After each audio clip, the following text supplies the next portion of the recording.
여러분 안녕하십니까. TQQ로 대하자입니다. 어제 미국 시장이 꽤 흔들렸습니다. 특히 AI 거품 논쟁이 다시 불붙으면서 나스닥이 눌리고 TQQ도 같이 흔들렸죠. 이 정도면 큰 조정의 시작이 아닌가, AI 거품 터지는 건 아닌가라는 그런 아마 의문이 드는 그런 미국 주식장이었다 이렇게 생각이 듭니다. 그래서 오늘은 실제로 무슨 일이 벌어진 건지, 어떤 기업, 어떤 리포트가 시장을 흔들고 있는지, 그 가운데에서 우리 TQQQ 장기 투자자는 어떻게 대응해야 하는지 데이터와 실제 기사들을 가지고 차분하게 한번 얘기해 보도록 하겠습니다. 우선은 AI 거품론 무슨 근거로 나왔는가, 실제 기사들과 나온 보고서들을 좀 살펴보니까 이번 하락은 그냥 기분 나빠서 판 것이 아니죠. 여러 구체적인 사건들과 또 리포트들이 겹치면서 나온 조정인 것 같습니다. 그래서 크게 네 가지 축으로 정리를 할 수 있는데요. 우선은 첫 번째는 엔비디아를 중심으로 한 AI 대장주의 하락입니다. 지난주부터 엔비디아 주가가 일주일 사이에 16% 이상 급락하면서 시가총액이 약 8천억 달러, 1100조 원 가량이 증발했다라는 그런 보도가 이코노믹 타임즈에 나왔었습니다.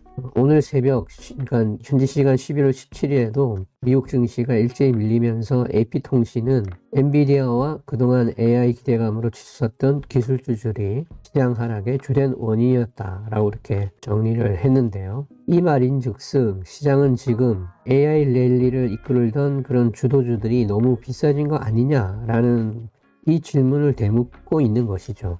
오라클의 사례가 그런 것 같습니다.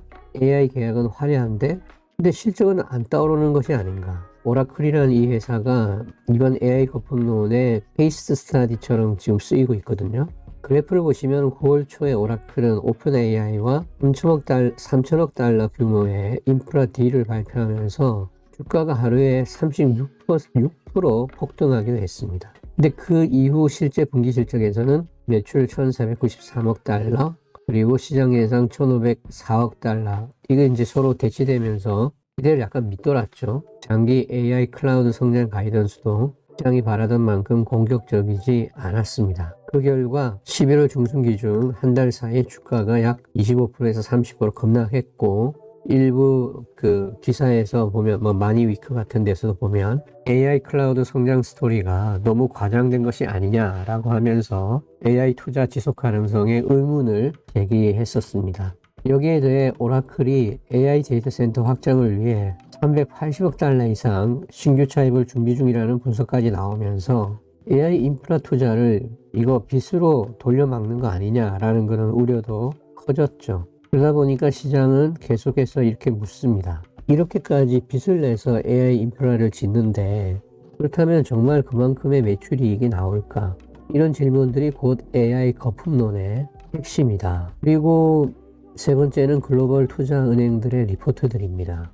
여기서 처음으로 GPU 수요 속도 둔화 이야기가 진지하게 나오기 시작을 했는데요. 골드만삭스는 최근 리포트에서 지난 1년간 알파벳, 아마존, 메타 이런 빅테크가 AI 관련 설비 투자에 3천억 달러 이상을 쏟아부었다고 분석하면서 2026년부터는 AI 관련 설비 투자 증가율이 급격히 둔화될 수 있다고 경고한 것입니다. 그래서 만약에 투자가 다시 2022년 수준으로 되돌아가면 S&P 500 매출 성장률 전망이 30% 가까이 깎일 수 있다고까지 말한 것이죠. 이 말은 곧 GPU 데이터 센터 인프라 수요 증가 속도가 지금처럼 기하급수적으로 계속갈 수는 없다는 신호도 읽힙니다. 이건 뱅크 오브 아메리카 역시 최근 보고서에서 AI 붐이 현금 장벽에 부딪히고 있다고 표현을 했습니다. 빅테크들의 AI 설비 투자가 자유현금 흐름의 94%까지 먹어치우고 있고, 메타는 데이터 센터 건설을 위해 300억 달러 차입, 오라클의 부채는 960억 달러에 육박하고 있다고 지적하면서 지금 속도의 투자는 지속 가능성이 떨어진다는 것을 이코노믹 타임즈에서 이야기를 했어요. 여기에 도이치뱅크는 9월 리포트에서 현재 AI 붐은 IT 지출이 이런 포물선 궤적을 계속 유지하지 못하는 순간 시험대에 오를 것이라고 경고한 것입니다. 그래서 여러분 이 리포트들을 종합해보면 AI GPU 수요 자체가 사라진다는 걸 얘기하는 것이 아니라 이렇게 미친 속도로 돈을 쏟아붓는 시기는 언젠가 속죠. 그러면 그동안 엔비디아 AI 인프라 기업에 선반영돼 있던 기대치가 고정받을 수 있다는 메시지인 것입니다. 그리고 네 번째 CEO 정책, 리서치 쪽의 목소리입니다. HSBC, 제너럴 애틀랜틱 등 대형 금융사 CEO들은 11월 초 인터뷰에서 AI 데이터 센터 투자가 버블이 될 위험을 직접 언급했는데요. 모건 스탠리의 자료를 인용하면서 향후 5년간 데이터 센터 하드웨어에 들어 비용만 3조 달러에 달할 수 있다고 말하고, 맥킨지는 2030년까지 AI용 데이터 센터 설비에 5.2조 달러가 필요하다고 추정했죠. 그러면 여러분, 이 정도 규모면 과잉 투자, 과잉 설비가 될 수 있다는 우려가 당연히 나오는 것입니다. 알리바바 회장이 좋다여 또 올해 초 홍콩 SHBC 글로벌 투자 서밋에서 미국의 AI 데이터 센터 투자가 이미 5천억 달러 수준으로 치솟았다면서 현재 수요를 감안하면 과도한 수준, 즉 잠재적 거품 가능성을 지적한 것입니다. 월스트리트 저널 등 일부 매체에서는 만약 AI 인프라가 실제 수요보다 너무 빨리 깔리면 활용되지 못하는 데이터 센터가 늘어날 수 있고, 그때가 바로 AI 버블이 터지는 시나리오가 될 수 있다고 경고합니다.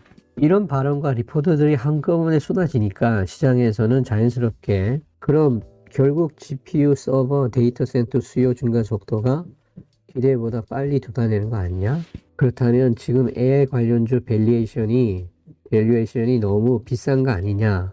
이런 질문을 이제 하게 되는 거죠. 여러분, 그렇다면 AI 수요는 진짜 꺾이는 것일까요? 여기서 중요한 게 있습니다. 같은 시기에 반대되는 데이터도 분명히 존재한다는 것입니다. 엔비디아 CEO 젠송항은 최근 행사에서 2026년까지 5천억 달러 규모의 AI 칩 주문이 쌓여 있다고 밝혔습니다. 이는 현재 컨센서스 대비 2026년 매출 전망에 600억 달러 추가 상향 여지가 있다는 분석이 나오게 되는 것이죠. 그리고 또 다른 리포트에서는 2025년 1분기 글로벌 데이터 센터 설비 투자가 전년 대비 50% 이상 증가, 2분기도 40% 이상 증가했다고 정리하면서 AI 투자 규모가 제한력 없이 크고 아직도 공급이 수요를 따라가지 못한다고 진단합니다. 있는 지점은 바로 이것이죠. 숫자만 보면 붐이 확실한데 그 붐이 버블인지 아닌지를 시장이 두고 논쟁하는 지금 국면에 있다. 그래서 지금의 조정은 AI가 끝났다가 아니라 그동안 속도가 너무 빨랐으니까 한번 재평가해보자 라는 정도로 이해하는 게 어떻게 보면 더 정확한 것이 아닐까요? 지금 시장을 흔드는 AI 거품론, 막연한 공포가 아니라 실제 숫자와 리포트의 근거한 우려입니다.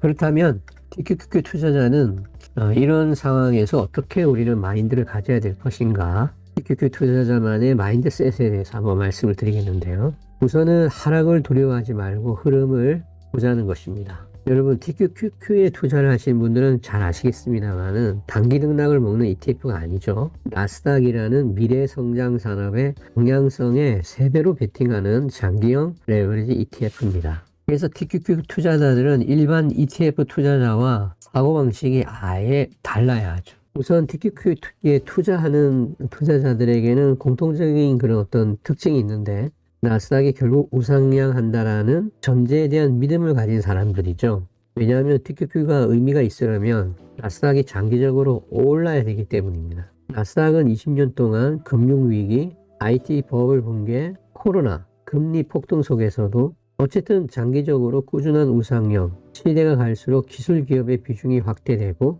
인류의 생산성을 끌어올리는 기업들이 모여있는 시장, AI, 반도체, 클라우드, 사이버 보안, 로봇 등 미래 산업이 다 나스닥에 몰려 있잖아요. 그래서 우리는 일시적 조정은 항상 불가피하게 생각을 해야 되고, 그렇다고 해서 방향성은 절대 뒤집지 않는다는 구조적인 믿음을 갖고 있을 때 TQQQ를 투자할 수 있다는 거예요. 그렇다면 하락을 리스크가 아닌 할인으로 보게 되겠죠. TQQ 투자자들의 마인드입니다. 나스닥이 장기 우상향하는데 지금 가격이 빠졌다는 건 미래 상승을 더 싸게 사는 거다. 여러분, 2020년 코로나 때 TQQQ가 마이너스 70%, 2022년 금리 폭등 때 마이너스 80%까지 떨어졌었습니다.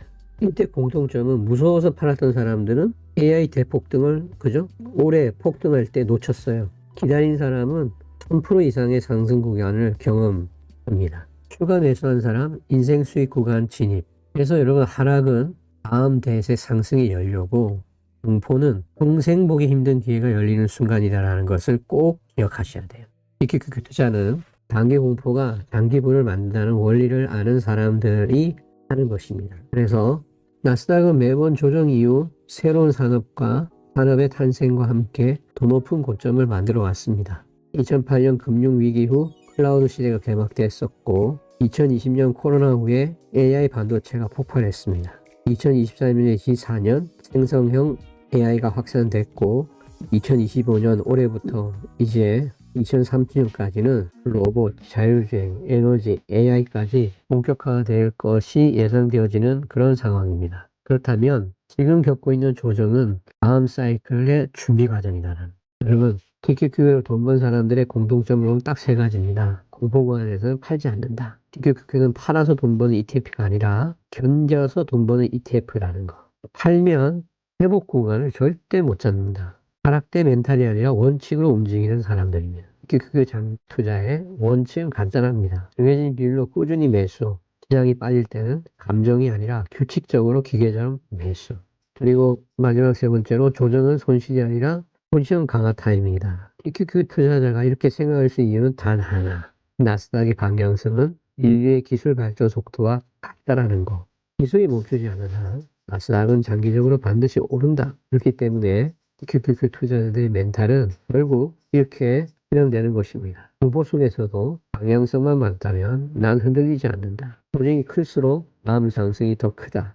라는 위기가 아니라 평생 보기 힘든 셀이다. 오늘 영상이 여러분들에게 도움이 됐다면 구독과 좋아요, 알림 설정 꼭 해주시기 바랍니다. 감사합니다.